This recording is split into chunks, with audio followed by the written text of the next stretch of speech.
Existe um metal que está agora mesmo dentro do seu corpo que ajudou a controlar a primeira reação nuclear da história, que ganhou um prêmio Nobel 42 anos depois de ser descoberto e que provavelmente está na tela que você usa para assistir a esse vídeo. Você nunca ouviu falar dele. Quase ninguém fala, e quanto mais eu fui estudando esse elemento, mais eu percebi que essa ausência não é coincidência. É que ele nunca precisou aparecer. Ele simplesmente estava lá, em silêncio, fazendo coisas impossíveis enquanto o mundo olhava para outro lado. Eu passei semanas mergulhado em artigos científicos, processos judiciais, patentes de painéis solares e registros de física nuclear por causa desse elemento. Fui atrás de cada ponta solta e posso te dizer com toda a honestidade que eu não esperava o que encontrei. Eu esperava uma história interessante de química. O que eu encontrei foi uma história sobre como a ciência funciona de verdade, sobre como o conhecimento atravessa guerras e fronteiras, sobre como um único elemento pode salvar vidas em um laboratório e destruir vidas em um vale inteiro ao mesmo tempo, dependendo de quem está segurando ele e com que intenção. Esse é o elemento de número 48 da tabela periódica, e antes de qualquer outra coisa, antes do Nobel, antes do reator nuclear, antes de tudo, eu preciso te contar de onde ele veio, porque a origem desse metal já diz tudo sobre o que ele é. Pensa comigo, a maioria dos elementos que a gente conhece, o ferro, o cobre, o carbono, foram forjados dentro de estrelas comuns ao longo de bilhões de anos. O Sol, por exemplo, fabrica elementos até o ferro. Ali ele para. A fusão nuclear de elementos mais pesados que o ferro consome mais energia do que produz, então uma estrela normal simplesmente não tem como fabricar esses elementos mais pesados. Ponto final. O elemento 48 está além desse limite. Para que ele exista, não basta uma estrela. É preciso uma catástrofe, uma colisão entre duas estrelas de nêutrons, que são os núcleos colapsados de estrelas gigantes mortas, gera em frações de segundo um fluxo de partículas tão intenso que os núcleos atômicos capturam nêutrons mais rápido do que conseguem se desintegrar. É nesse caos absoluto, nessa fração de segundo de violência cósmica, que elementos pesados como esses são construídos, átomo por átomo. Cada átomo desse metal que existe na Terra hoje percorreu esse caminho. Uma explosão em algum ponto do universo, a dispersão de matéria pelo espaço, a formação de uma nuvem de gás e poeira que virou o sistema solar, bilhões de anos depositado dentro de minerais de outros elementos, escondido, quieto, invisível. E então, um dia, um ser humano pega uma amostra de pó branco numa farmácia e coloca no fogo. Mas aqui tem um detalhe que eu acho fascinante e que quase nunca é mencionado quando se fala sobre esse elemento. Ele não forma depósitos grandes por conta própria. O íon dele tem um tamanho muito parecido com o do zinco, parecido o suficiente para que ele se encaixe dentro da estrutura cristalina dos minerais de zinco sem quebrar nada, sem chamar atenção, como um passageiro clandestino numa bagagem alheia. Ele viajou bilhões de anos escondido dentro de outro elemento. E foi exatamente assim que ele foi encontrado. Não porque alguém foi atrás dele, mas porque alguém prestou atenção numa anomalia que todo mundo teria ignorado. E é aqui que a história começa de verdade, porque esse metal, que nasceu de uma catástrofe cósmica e ficou escondido por bilhões de anos dentro de outro elemento, foi descoberto por acidente, por um homem que estava fazendo uma inspeção burocrática de rotina, por um homem que, em vez de jogar fora o resultado estranho, decidiu entender o que estava vendo. Se você está gostando dessa história e quer continuar acompanhando tudo o que vem por aí sobre ciência e tecnologia aqui no canal, se inscreve e deixa o like. Isso ajuda muito o canal a crescer e a trazer mais conteúdo assim para você. E por falar em descoberta acidental, o que aconteceu depois que esse homem colocou aquela amostra no fogo e viu algo que não deveria estar ali é uma das histórias mais curiosas da história da ciência, porque ele não estava sozinho. Do outro lado do continente, quase no mesmo momento, dois outros pesquisadores encontraram exatamente a mesma coisa. 3 descobertas independentes, no mesmo ano, sem que nenhum deles soubesse da existência dos outros. E isso, como você vai ver agora, Não foi coincidência, foi inevitabilidade. Um inspetor de materiais farmacêuticos estava fazendo sua ronda habitual. Trabalho burocrático, sem glamour, sem grandes expectativas. Ele recolhia amostras, testava a qualidade, aplicava multas quando necessário e seguia para o próximo endereço. Num determinado ponto da sua ronda, ele aquece uma amostra de um composto comum de zinco. O teste é simples. O resultado esperado é um pó branco. O que ele vê é amarelo. Agora pare e pensa no que qualquer pessoa razoável faria nesse momento. O resultado esperado é branco. Saiu amarelo. A conclusão óbvia é que a amostra está contaminada, o fornecedor é multado, o inspetor anota no relatório e vai embora. Fim. Esse seria o caminho natural, o caminho que qualquer um tomaria sem pensar duas vezes. Mas esse homem não foi embora. Ele embrulhou a amostra, levou para o laboratório e passou semanas num processo meticuloso de dissolução, precipitação, filtragem, calcinação e repurificação. Camada por camada, ele foi removendo tudo o que reconhecia. E no fundo do cadinho, depois de tudo, sobrou uma quantidade minúscula de um metal que ele nunca tinha visto antes. Prateado, macio, parecido com o zinco em aparência, mas completamente diferente em densidade, ponto de fusão e comportamento químico. Ele tinha encontrado algo novo, algo que estava escondido dentro de um material que a humanidade usava há séculos, sem jamais suspeitar que havia outra coisa ali dentro. Agora vem o detalhe que mais me impressionou quando eu fui estudar essa história. Nesse mesmo período, 2 outros pesquisadores em regiões diferentes chegaram ao mesmo elemento de forma completamente independente. Nenhum deles sabia da existência dos outros. Não havia internet, não havia comunicação instantânea, não havia como um saber o que o outro estava fazendo. E ainda assim, 3 pessoas chegaram ao mesmo lugar ao mesmo tempo. Por quê? Porque as ferramentas analíticas da época tinham chegado finalmente ao nível de sensibilidade necessário para enxergar esse elemento. Ele sempre esteve lá. O que mudou foi a capacidade humana de perceber o que estava diante dos olhos. Esse metal não foi descoberto porque alguém foi mais inteligente ou mais dedicado do que os outros.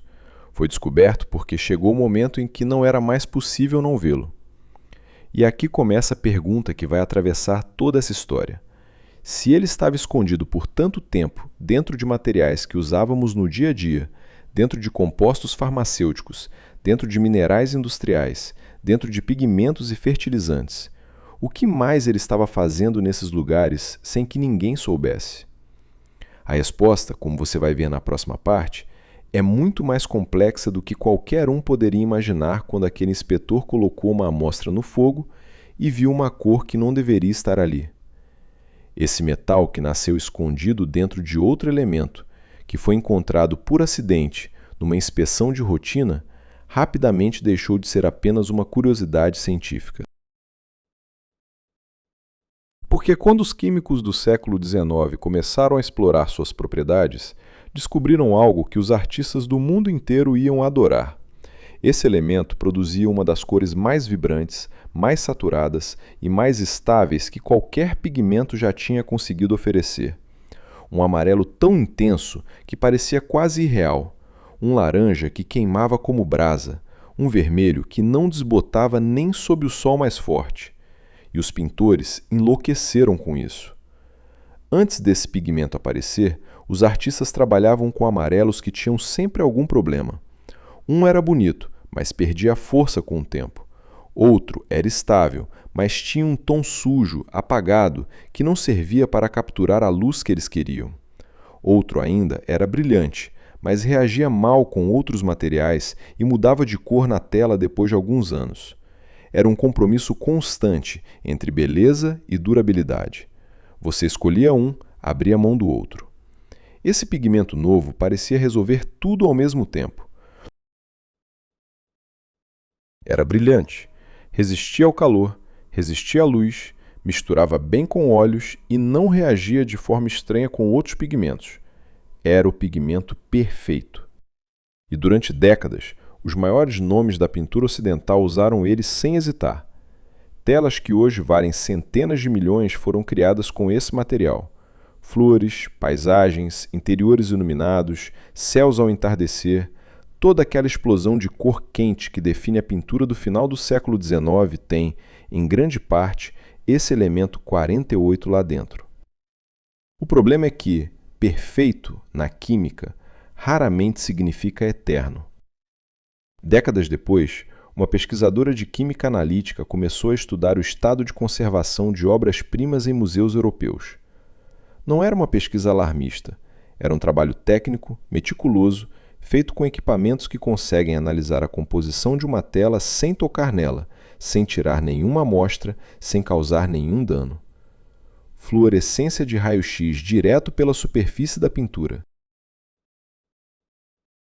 Um método não destrutivo que permite ver o que está acontecendo dentro das camadas de tinta sem abrir nada.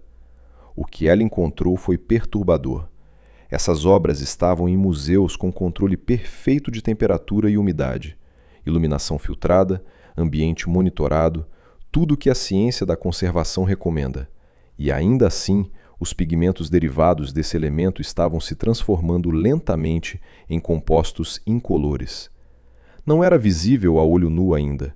As mudanças ao longo de um ano eram imperceptíveis, mas eram contínuas, irreversíveis. A cor estava morrendo em câmera lenta, dentro dos quadros mais bem protegidos do mundo. Esse resultado me deixou com uma sensação estranha quando eu li pela primeira vez, porque existe algo profundamente desconfortável na ideia de que uma obra de arte pode estar se apagando mesmo quando fazemos tudo certo.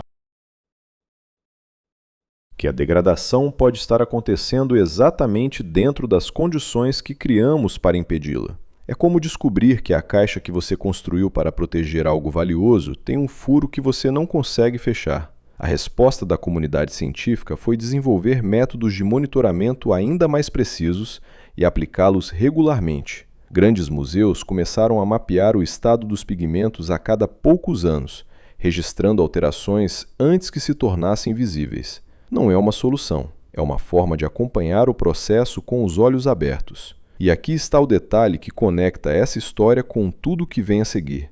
Esse mesmo elemento que está lentamente transformando a cor de obras-primas em cinza dentro de museus é o mesmo elemento que, em outro contexto, em outro momento histórico, foi absolutamente indispensável para que a humanidade não se destruísse durante o desenvolvimento da energia nuclear. O mesmo metal. Propriedades completamente diferentes, contextos opostos.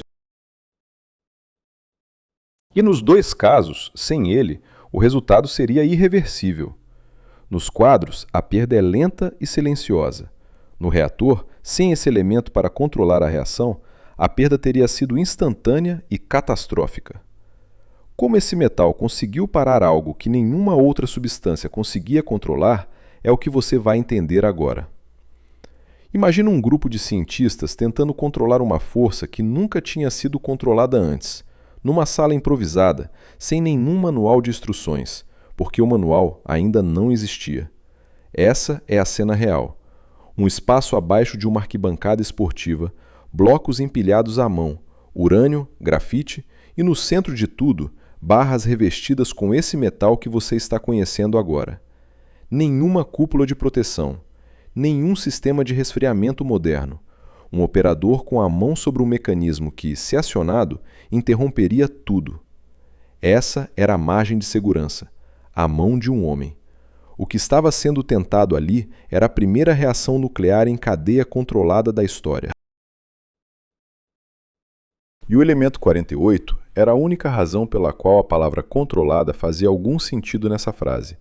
Para entender por que esse metal foi escolhido e não outro, você precisa entender um conceito simples. Em física nuclear, existe algo chamado seção de captura de nêutrons. É basicamente a probabilidade de um nêutron em movimento ser absorvido por um núcleo atômico.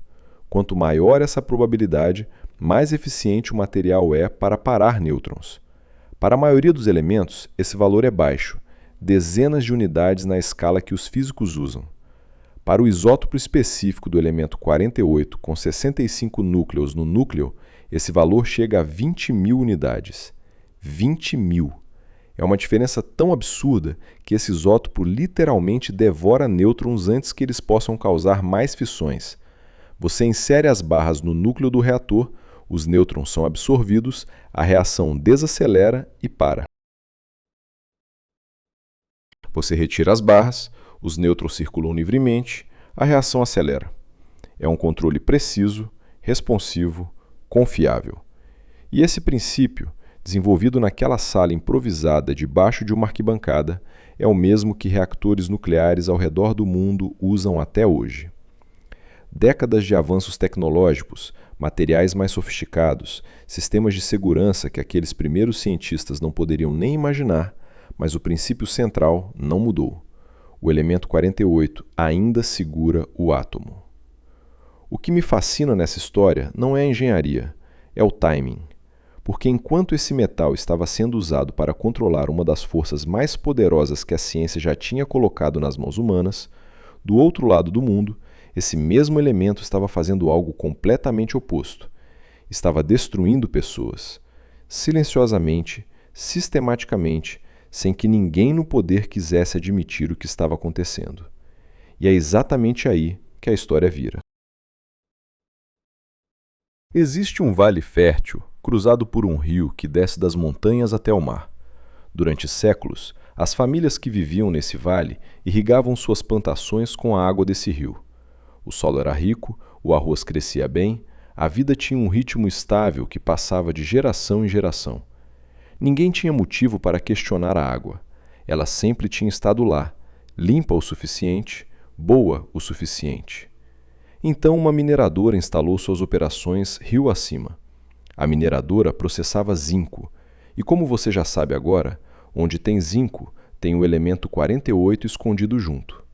O resíduo do processamento, carregado com metais pesados, era despejado diretamente no rio. Não porque a empresa fosse excepcionalmente negligente para os padrões da época, mas porque na época não existia nenhuma regulação que impedisse isso, nenhum limite de concentração de metais na água, nenhuma exigência de tratamento de resíduos. Era a prática padrão em todo o mundo. Indústria despejava, rio carregava, e ninguém media nada. O metal chegou à água, a água chegou ao solo, o solo entrou nas raízes do arroz, o arroz chegou à mesa. Todos os dias. Por décadas. As primeiras reclamações de dores intensas nos ossos e nas articulações começaram a surgir entre os moradores do vale. Dores que não passavam com repouso, que pioravam com qualquer movimento, que faziam pessoas perfeitamente saudáveis perderem a capacidade de andar. Fraturas espontâneas, deformações ósseas, um sofrimento que os médicos locais nunca tinham visto antes e não conseguiam explicar. Um médico da região começou a mapear os casos com cuidado. Anotava os endereços, as fontes de água, os hábitos alimentares. E o padrão era claro demais para ignorar. Todos os casos mais graves estavam concentrados nas áreas irrigadas pela parte do rio que ficava abaixo da mineradora. Quanto mais abaixo, mais casos. Quanto mais arroz consumido daquelas plantações, mais severa a condição. Ele publicou suas observações. Apontou a mineradora como causa provável. E foi aí que começou a segunda história dentro dessa história. Porque a empresa não ficou parada. Contratou seus próprios especialistas, financiou seus próprios estudos e começou a construir uma narrativa alternativa. Deficiência nutricional do pós-guerra. Trabalho físico excessivo. Predisposição genética local. Clima. Cada explicação sozinha soava plausível. Juntas, criavam exatamente a confusão necessária para arrastar os processos por anos enquanto as pessoas continuavam adoecendo. O que aconteceu depois e quanto tempo levou para a verdade ser oficialmente reconhecida é uma das histórias mais reveladoras sobre como o conhecimento científico se transforma em ação, ou não se transforma, quando existe dinheiro e poder no lado errado da balança. O elemento 48 não mata rápido. Essa é a parte mais perturbadora de tudo o que eu descobri sobre ele. Ele não age como um veneno comum que entra, causa dano imediato e pode ser rastreado com facilidade. Ele age como um infiltrado de longo prazo. Entra devagar, se instala e passa anos dentro do corpo sem que ninguém perceba, acumulando silenciosamente até que o dano já é grande demais para reverter. E o mecanismo pelo qual ele faz isso é, do ponto de vista químico, quase elegante de tão perverso. O íon desse elemento tem um tamanho muito parecido com o íon de zinco e com o íon de cálcio. Parecido o suficiente para que as proteínas de transporte das membranas celulares não consigam distinguir um do outro com precisão. É como um documento falsificado que passa pela fronteira porque os detalhes estão todos certos, só a identidade é errada. O elemento entra nas células onde não foi convidado, ocupa o lugar de metais que são essenciais para o funcionamento do organismo e bloqueia reações que deveriam acontecer normalmente. O órgão que mais sofre com isso são os rins. Especificamente, uma estrutura interna chamada túbulo proximal, que é responsável por recuperar nutrientes da urina antes que ela seja eliminada. Cálcio, fósforo, aminoácidos, tudo isso passa pelo filtro renal e deveria ser reabsorvido de volta para o sangue. Quando o elemento 48 se acumula nessas células em concentração suficiente, essa função começa a falhar. O cálcio que deveria voltar para o sangue é eliminado, o fósforo também. Os ossos perdem a base mineral que os sustenta, ficam porosos, frágeis, propensos a fraturar sob cargas que um osso saudável suportaria sem nenhum problema. É exatamente isso que estava acontecendo com os moradores daquele vale. Décadas de exposição diária, acumulando esse elemento nos rins, lentamente ultrapassando o limite a partir do qual o dano se torna irreversível. E aqui vem o detalhe que mais me perturbou durante a pesquisa. Não existe antídoto simples. Para alguns metais pesados, existem substâncias que se ligam ao metal e ajudam o corpo a eliminá-lo. Com esse elemento, tentativas de remoção rápida podem piorar o quadro, porque o metal começa a se mover pelo organismo e causa danos adicionais no processo. A medicina, nesses casos, trata as consequências, repõe cálcio, monitora a função renal, acompanha o paciente. O metal em si fica. A meia-vida do elemento 48 dentro do corpo humano é de 10 a 30 anos. Não é um erro de digitação. 10 a 30 anos. Isso significa que cada pessoa que vivia naquele vale e consumia arroz irrigado com aquela água estava carregando uma carga que crescia ano após ano, sem sentir nada, sem ter como saber. Sem que nenhum exame simples revelasse o que estava acontecendo. E quando os sintomas finalmente apareciam, o acúmulo já tinha atingido um nível que nenhum tratamento conseguia desfazer completamente. A Agência Internacional de Pesquisa sobre Câncer classifica esse elemento no grupo mais alto de carcinogenicidade, cancerígeno humano comprovado. Ele interfere com os mecanismos de reparo do DNA dentro das células. O DNA sofre danos constantemente ao longo da vida, e as células têm sistemas para identificar e corrigir esses danos antes que se tornem um problema. Esse elemento desativa parte desse sistema de reparo. Os erros se acumulam. O risco de uma célula se transformar aumenta ao longo do tempo. Tudo isso estava documentado na literatura científica muito antes de qualquer regulação ser adotada. E os moradores do vale não sabiam de nada disso. Eles só sabiam que estavam com dor. Agora, vira essa página com cuidado, porque o que vem a seguir muda completamente o ângulo da história. Enquanto tudo isso acontecia no vale, do outro lado do mundo, num laboratório de ótica aplicada numa cidade fria e cinzenta, um físico estava olhando para amostras de vidro colorido e percebendo algo que não fazia o menor sentido para a ciência da época. Vidros com exatamente a mesma composição química produziam cores completamente diferentes. Mesmo material, mesma fórmula, mesmo processo, cores diferentes. E a explicação para isso, quando ele finalmente encontrou, abriu uma porta que a humanidade ainda está atravessando. Esse físico trabalhava no Instituto de Ótica Estatal, num país que estava do outro lado de uma cortina política que dividia o mundo em dois blocos que quase não se comunicavam. Seu trabalho era aplicado, focado em lentes e filtros para uso militar e científico. Não havia glamour, não havia holofotes, não havia conferências internacionais com plateia entusiasmada. Havia bancadas, amostras, equipamentos de medição e a quietude de um laboratório que funcionava longe dos olhos do mundo. O que ele observou era o seguinte: cristais de um composto desse elemento 48, quando reduzidos a tamanhos na escala de nanômetros, exibiam propriedades ópticas que dependiam do tamanho do cristal, não da composição química. Cristais maiores emitiam uma cor, cristais menores emitiam outra. A mesma substância, comportamentos completamente diferentes, determinados apenas pelo tamanho. Isso violava uma das premissas mais básicas da ciência dos materiais.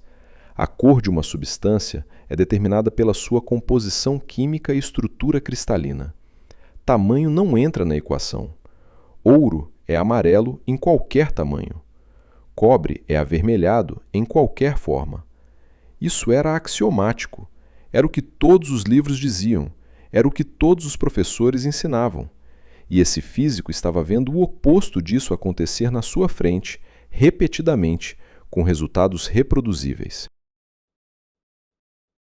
Ele publicou o trabalho num periódico científico soviético que era traduzido para o inglês, mas raramente acompanhado pelos pesquisadores ocidentais da área. O artigo existia, os dados estavam lá, mas do outro lado do mundo, ninguém estava olhando para aquele periódico com atenção suficiente. E foi exatamente por isso que, poucos anos depois, um químico num laboratório privado nos Estados Unidos chegou à mesma descoberta de forma completamente independente. Não em vidro, mas em soluções líquidas. Cristais do mesmo composto do elemento 48, sintetizados em meio líquido, exibindo exatamente o mesmo comportamento dependente de tamanho que o físico soviético tinha documentado antes. 2 pesquisadores, 2 continentes, uma guerra fria entre eles, e a mesma descoberta, com poucos anos de diferença, sem que um soubesse da existência do outro. O que esses cristais minúsculos eram capazes de fazer e como essa descoberta se transformou numa tecnologia que hoje está dentro de televisores, equipamentos médicos e sistemas de diagnóstico é o que você precisa entender agora. Porque a distância entre aquele laboratório frio e silencioso e a tela que você usa para assistir a esse vídeo é menor do que parece. 2 pesquisadores chegaram à mesma descoberta em lados opostos do mundo, separados por uma guerra política que durou décadas, e nenhum dos 2 recebeu o reconhecimento completo que merecia enquanto o mundo ainda estava dividido. Mas a história não parou aí, porque uma descoberta científica, por mais brilhante que seja, não vira tecnologia sozinha. Ela precisa de alguém que resolva o problema prático que fica entre o laboratório e o mundo real. E o problema prático aqui era enorme. Os cristais minúsculos do elemento 48, que emitiam luz dependendo do tamanho, funcionavam de forma impressionante quando tinham todos o mesmo tamanho. O problema é que qualquer processo de síntese da época produzia uma mistura. Cristais um pouco maiores, cristais um pouco menores, uma distribuição variada de tamanhos dentro da mesma amostra. E quando você ilumina uma mistura assim, cada cristal emite na sua própria frequência. O resultado é um pico de emissão largo, impreciso, borrado. A cor era aproximada, não definida. E para qualquer aplicação tecnológica real, aproximado não serve. Um pesquisador numa universidade americana passou anos tentando resolver exatamente esse problema. Como sintetizar cristais com tamanho tão uniforme que a distribuição fosse estreita o suficiente para produzir uma emissão precisa e reproduzível. Ele testou temperaturas, concentrações, velocidades de resfriamento, combinações de solventes. Era trabalho de laboratório denso, repetitivo, cheio de tentativas que não chegavam ao resultado esperado. A solução que ele encontrou envolvia injetar os componentes do cristal num solvente muito quente de forma rápida e controlada. Nessas condições, todos os núcleos cristalinos se formavam quase ao mesmo tempo e cresciam juntos num ritmo uniforme. O resultado era uma população de cristais com tamanhos extremamente parecidos. E quando você iluminava essa amostra, o pico de emissão era estreito, nítido, preciso. Uma cor definida, reproduzível, controlável, apenas mudando o tamanho dos cristais. Essa era a peça que faltava. Não a descoberta do fenômeno, que já tinha sido feita 2 vezes de forma independente, mas a capacidade de produzir esses cristais com a consistência necessária para construir tecnologia em cima deles. A partir daí, o campo explodiu. Pesquisadores do mundo inteiro começaram a trabalhar com esses cristais, que ficaram conhecidos como pontos quânticos. Aplicações em displays, em diagnóstico médico, em marcadores biológicos, em sistemas de detecção. E no centro de tudo isso, o mesmo composto do elemento 48 que o físico soviético tinha observado décadas antes no seu laboratório silencioso. Os primeiros televisores comerciais com essa tecnologia começaram a aparecer no mercado com nomes sofisticados de marketing, termos como Quantum Dot e tecnologia de pontos quânticos nos folders. Ninguém anunciava que havia um composto do elemento 48 ali dentro, não porque fosse um segredo, mas porque a palavra cádmio, com toda a sua história de toxicidade e desastres ambientais, não ajuda a vender televisor. E dentro de uma tela selada, os cristais estão encapsulados numa matriz de polímero e fisicamente isolados do usuário. Estudos independentes confirmaram que, em uso normal, eles não vão a lugar nenhum. Mas a história dos pontos quânticos não ficou só nas telas de televisão. Ela entrou nos laboratórios de pesquisa médica e mudou o que era possível ver dentro de um organismo vivo. Esses cristais, quando revestidos com uma camada protetora e depois funcionalizados com moléculas biológicas específicas, anticorpos, peptídeos, fragmentos de ácidos nucleicos, se tornam marcadores que se ligam a alvos moleculares específicos dentro de células e tecidos. E quando expostos à luz de um laser, brilham de forma estável por horas. Isso é radicalmente diferente dos corantes fluorescentes orgânicos convencionais, que sob o mesmo laser se degradam em minutos. Para observar processos dinâmicos dentro de células ao longo do tempo, essa diferença é fundamental. Equipes de pesquisa usaram pontos quânticos baseados nesse elemento para rastrear células tumorais em organismos vivos em tempo real, acompanhando o movimento, a divisão, a resposta a tratamentos. Não em cultura celular numa placa de laboratório, em organismos vivos. Isso abriu possibilidades de observação que simplesmente não existiam antes. E tem mais. Os detectores de radiação de alta resolução baseados num composto desse elemento com telúrio são usados hoje em equipamentos de tomografia computadorizada de emissão de fótons. Permitem imagens mais nítidas com doses menores de radiação para o paciente. Se você ou alguém que você conhece já fez um exame de imagem avançado num hospital moderno, há uma chance real de que esse elemento tenha contribuído para o diagnóstico. 42 anos depois da primeira publicação daquele físico soviético, os 3 pesquisadores que desenvolveram essa tecnologia, o físico original, o químico americano que chegou à mesma conclusão de forma independente e o pesquisador que resolveu o problema de síntese uniforme, receberam juntos o Prêmio Nobel de Química. O físico soviético tinha mais de 75 anos na época. Passou décadas sem reconhecimento internacional enquanto sua descoberta era reinventada do outro lado do mundo por causa de uma barreira política que a ciência nunca conseguiu justificar, mas que atrasou o crédito de um homem por uma vida inteira. Quando eu soube disso, fiquei pensando um tempo. Por que existe algo que esse elemento ensina de forma repetida ao longo de toda a sua história e que só fica completamente claro quando você olha para todos os capítulos juntos? O elemento 48 não mudou. Desde que se formou numa colisão de estrelas de nêutrons, desde que ficou depositado em minerais de zinco, desde que um inspetor o encontrou num pó amarelo inesperado, ele é o que é. O que mudou foi o que os seres humanos fizeram com ele. Em alguns momentos, com clareza e cuidado, usaram suas propriedades para controlar reatores, para criar tecnologias de diagnóstico, para abrir janelas para o interior das células que nunca tinham existido antes.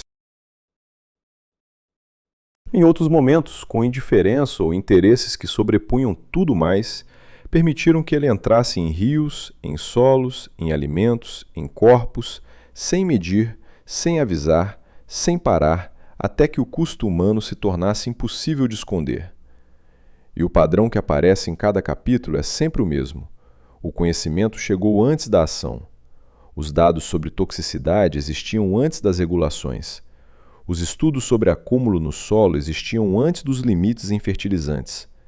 As observações sobre degradação nos pigmentos existiam antes dos protocolos de monitoramento. Sempre houve um intervalo entre saber e agir. E esse intervalo tem um custo que raramente é pago por quem tomou a decisão de esperar. Hoje a situação é diferente em graus importantes. Existem ferramentas de monitoramento, legislação em atualização, tecnologias alternativas em desenvolvimento. Painéis solares baseados em compostos desse elemento com telúrio já vêm acompanhados de programas de devolução e reciclagem. Os limites em fertilizantes fosfatados foram revisados, os padrões em alimentos foram apertados. Não é perfeito, mas é diferente de um vale irrigado por um rio envenenado, enquanto uma empresa financiava estudos para criar confusão suficiente para ganhar tempo. A questão que fica não é sobre esse elemento, é sobre o intervalo. Sempre haverá um ponto em que a ciência sabe algo que o sistema ainda não incorporou. A pergunta real é quanto tempo esse intervalo vai durar e quem vai pagar o preço dele enquanto a resposta não chega. E eu quero te fazer uma pergunta direta agora, e quero que você responda nos comentários com honestidade. Você acredita que hoje, com toda a informação disponível, com toda a tecnologia de monitoramento que existe, as decisões sobre substâncias com riscos conhecidos são tomadas com base na ciência ou ainda com base em quem tem mais a perder com a regulação? Escreve o que você pensa lá embaixo. Eu leio todos os comentários. Se esse vídeo te fez pensar, deixa o like e se inscreve no canal. Isso ajuda muito mais do que parece e é o que permite continuar trazendo histórias assim para você.